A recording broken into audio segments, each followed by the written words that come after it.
সম্মানিত ভিউয়ার্স, আবির আরফান জিওসি স্কুলে আপনাদের স্বাগত। এই পর্বে দেখাবো কিভাবে বিটিবিটি বাংলা ট্রেনিং পাইলটিং প্রোগ্রাম অনলাইনে সম্পন্ন করতে হবে।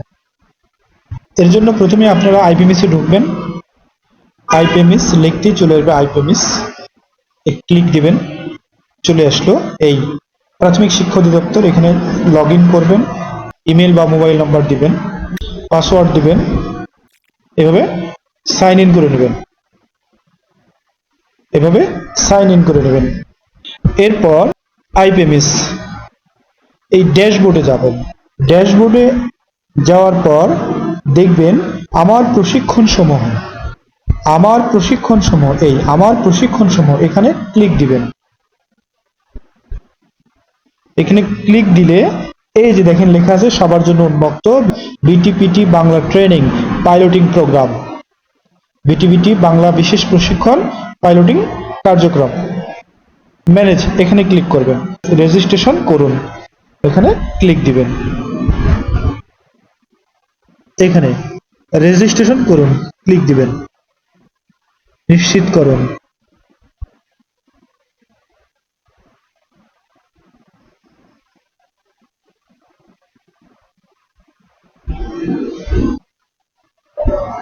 এখন কোর্সটি সম্পূর্ণ করার জন্য এলএমএস পাঠ্য উপকরণ এখানে ক্লিক দিবেন। এখানে যে অপশনগুলো আছে সেগুলো স্টেপ বাই স্টেপ কেয়ারফুলি পড়বেন। পূর্ববর্তী যাচাই,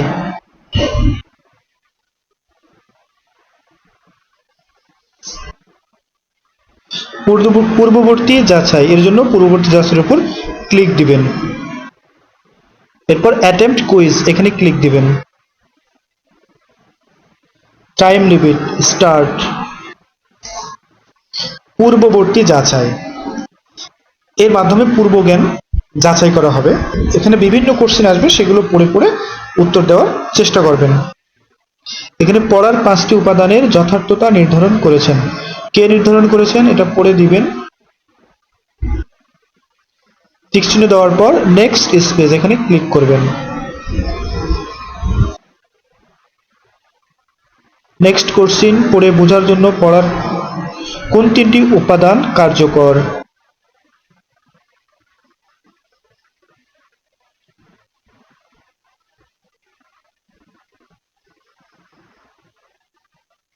নেক্সট, এভাবে এখানে যতগুলো কোশ্চেন আসবে স্টেপ বাই স্টেপ সেগুলো অনুসরণ করে উত্তর দিয়ে নেক্সট স্পেসে ক্লিক করবেন। ধ্বনির সচেতনতা কি? কোনো কিছু দেখে বুঝতে বা চিহ্নিত করতে পারা ও পরিবর্তন করতে পারার সামর্থ্য, এই খ নম্বরটা দিলাম। নেক্সট, এরপর নিচের কোনটি পড়ার মৌলিক উপাদান নয়? পাঠ্যোদ্ধার এটা দিলাম। তারপর ফোনিক্স শিখন শিক্ষার্থীর শোনা ও বলার দক্ষতা বাড়ায়, এটা দিলাম।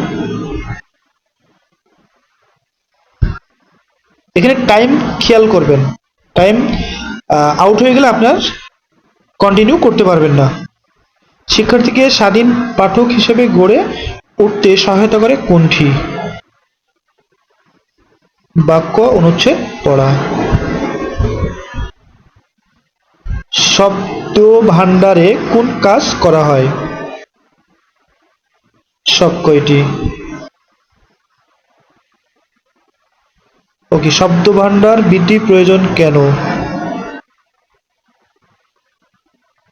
বাক্যের অর্থ বুঝতে পারা। টাইম আউট হয়েছে তাই পরবর্তী কোশ্চেন আর আমি যেতে পারলাম না। দেখেন এখানে আপনি যে অ্যান্সারগুলো দিবেন কোনটা সঠিক হয়েছে কোনটা ভুল হয়েছে সেটা এখানে ইন্ডিকেট করে দেওয়া হয়েছে, আপনি দেখে নিতে পারবেন। এটা আমার ভুল হয়েছে, এটা ভুল হয়েছে, এখানে সঠিক answer your answer is incorrect. The correct answer is কোনো ধ্বনি বা আওয়াজ শুনে চিহ্নিত ও পরিবর্তন করতে পারা সামর্থ্য। এটা হবে কোনো ধ্বনি বা আওয়াজ শুনে চিহ্নিত ও পরিবর্তন করার সামর্থ্য, এটা হবে। মার্ক 50%। ওকে, ফিনিশ। প্রথমে অ্যাটেম্পটে আপনি যদি না পারেন সেক্ষেত্রে আপনি পরবর্তীতে আবার দিতে পারবেন। তো চেষ্টা করবেন ওয়ান অ্যাটেম্পট মানে একবারেই পাস করার। এখানে মোট ভিডিও পাবেন 1টি 2টি 3টি 4টি 5টি 6টি।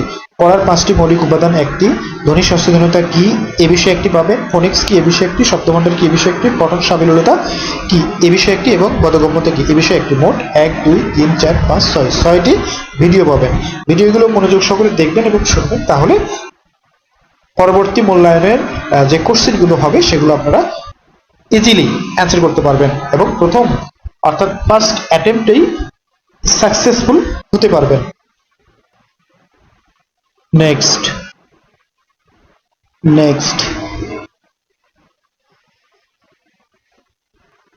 কোর্সটি সম্পূর্ণ করার জন্য প্রত্যেকটি ভিডিও মনোযোগ সহকারে দেখবেন এবং শুনবেন, কারণ এই ভিডিওগুলো শেষে আবার আপনাকে পরীক্ষা দিতে হবে। সেখানে বিভিন্ন মাল্টিপল চয়েস কোশ্চেন আসবে, সেগুলো কোশ্চেন পড়ে 4টি অপশন দেওয়া থাকবে, সেই অপশনগুলোর ভিতর থেকে একটি উত্তর খুঁজে নিতে হবে।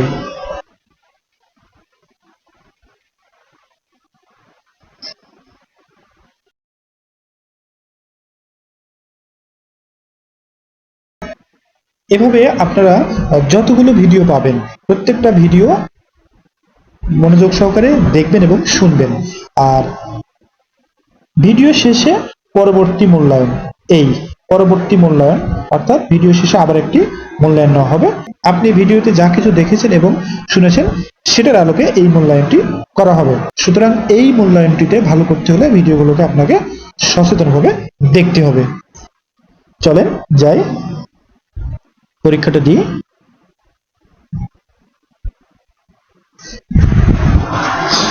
এখানে আসলো পড়ার কয়টি অংশ আছে, 2টি দিলাম। নেক্সট, আপনাকে আবারও বলছি, এটা বারবার খেয়াল করতে হবে, টাইম আউট। এখানে 15 মিনিটের একটা পরীক্ষা হবে। পড়ার 5টি উপাদানের যথার্থতা নির্ধারণ করেছেন national reading board in USA. এটা দিলাম। ডিকোডিং এর জন্য পড়ার কোন 2টি উপাদান কার্যকর? ডিকোডিং এর জন্য পড়ার কোন 2টি উপাদান কার্যকর?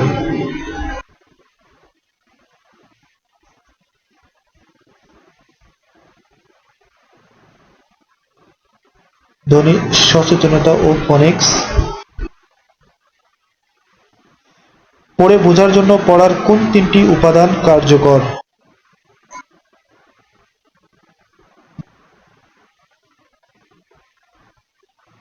শব্দভান্ডার, পঠনশীলতা ও বোধগম্যতা দিলাম। ধ্বনির বিভক্তিকরণ, অনুশীলন ও চর্চা। শব্দের অর্থ বুঝতে সহায়তা করা, বলার দক্ষতা বৃদ্ধিতে সহায়তা করা, বানান ও লেখার দক্ষতা বৃদ্ধিতে সহায়তা, এটা দিলাম। ধ্বনির মিলকরণ, অনুশীলন ও চর্চা।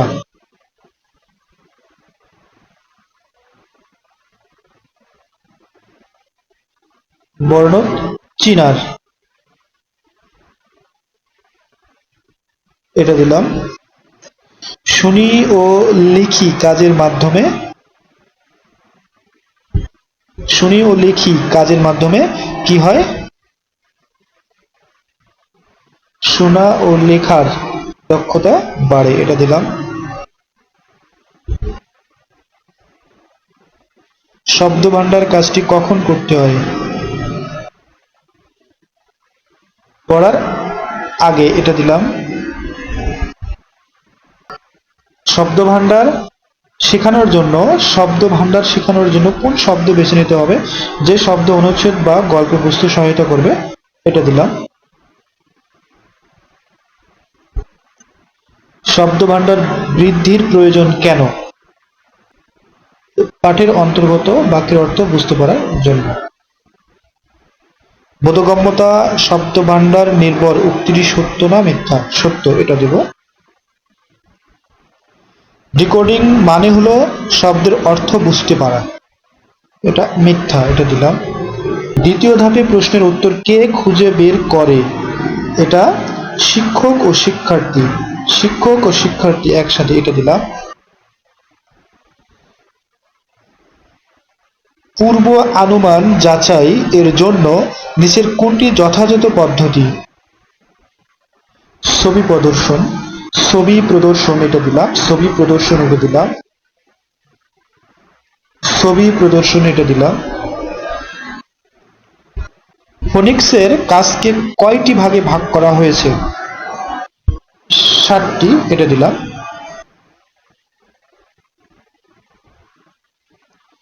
পরবর্তী মূল্যায়ন, সামারি অফ অ্যাটেম্পট, আপনি যে অ্যান্সার করেছেন সেটার সামারি এখানে দেওয়া রয়েছে। এখন আপনি এটা সাবমিট করবেন। আপনি এখানে ইচ্ছা করলে এখানে ক্লিক দিয়ে রিটার্ন টু অ্যাটেম্পট ফিরে যেতে পারবেন। আপনি যদি মনে করেন যে ঠিক আছে তাহলে এটি সাবমিট করে দেবেন। সাবমিট অল অ্যান্ড ফিনিশ, এখানে ক্লিক করব, সাবমিট।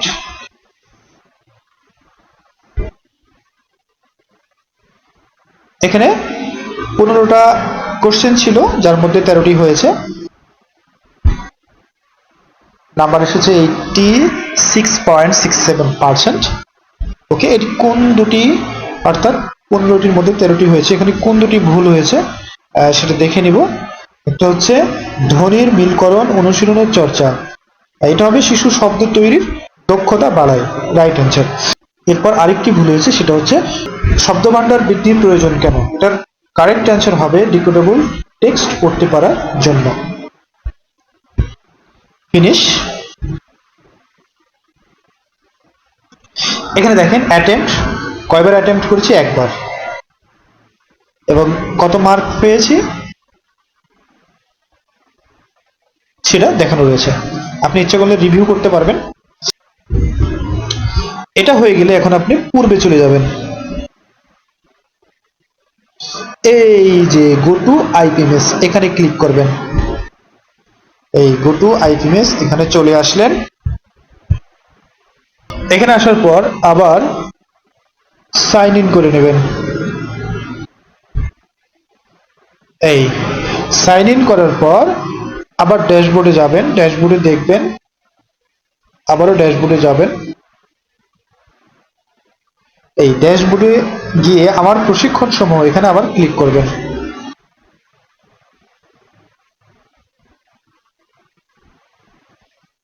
করলে দেখেন এখানে চলে আসলো, আগে ছিল সবার জন্য উন্মুক্ত, এখানে প্রশিক্ষণার্থী হয়ে গেছে। এখন এই যে ম্যানেজ, এখানে ক্লিক করবেন। ক্লিক করলে আমার প্রশিক্ষণের বিবরণ, আমার প্রশিক্ষণের বিবরণ, এখানে ক্লিক করবেন। এই আপনাকে এই যে অভিনন্দন দেওয়া হয়েছে, অভিনন্দন, আপনার প্রশিক্ষণ কোর্স সম্পূর্ণ হয়েছে। আপনার সার্টিফিকেট ক্লেম করার জন্য ক্লেম করুন, এখানে ক্লিক করুন। এই এখানে ক্লিক করতে হবে।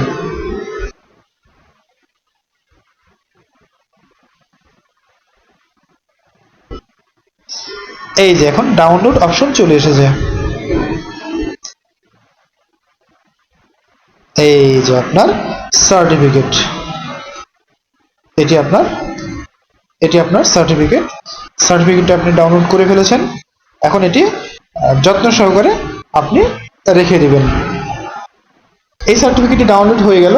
এখন আপনি এটি প্রিন্ট করবেন, প্রিন্ট করে একটি হার্ড কপি যত্ন সহকারে রেখে দিবেন এবং সফট কপিও আপনি যত্ন সহকারে রেখে দিবেন, গুগল ড্রাইভ বা পেন ড্রাইভে রেখে দিবেন। কারণ এর আগে মুক্তপাঠ অনলাইন যে কোর্সটা ছিল সেটার যখন অফলাইন ট্রেনিংটা হলো তখন সেটার সার্টিফিকেট শো করে সেই ট্রেনিংয়ে অংশগ্রহণ করতে হয়েছে। ঠিক এমনটি হয়তোবা হবে যে এই কোর্সটি যখন অফলাইনে ট্রেনিং করানো হবে তখন এটার সার্টিফিকেট শো করতে হবে, আর এজন্যই সার্টিফিকেটটা আপনি যত্ন সহকারে সংরক্ষণ করবেন। ভিডিওটি দেখার জন্য আপনাদের অসংখ্য ধন্যবাদ। আপনাদের সাথে আবারও পরবর্তী কোনো ভিডিওতে কথা হবে, গল্প হবে, সেই অপেক্ষায়। আল্লাহ হাফেজ। আর হ্যাঁ, পরবর্তী ভিডিও পেতে অবশ্যই সাবস্ক্রাইব করবেন এবং লাইক দিয়ে পাশেই থাকবেন।